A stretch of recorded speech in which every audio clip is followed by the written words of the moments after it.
حضرت عائشہ صدیقه رضی الله تعالی عنها روایت کوي چې رسول الله صلی الله علیه وسلم ارشاد وفرمایه چې د ذوالحجه په 10 تاریخ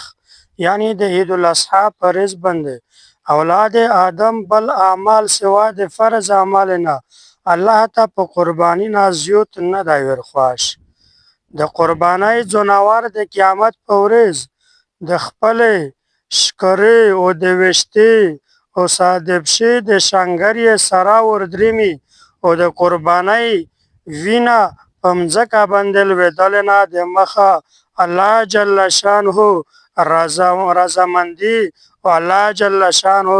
ته د قبولیت مقام ته رسیږي. نو لہذا ای د الله بندګانو په زړه سره په خوښۍ سره قرباني کوي. ترمذی شریف حدیث ته چې هم عائشہ صدیقه نقل کوي. نو قرباني څومره افضل عمل دی او نن میز د قربانۍ نه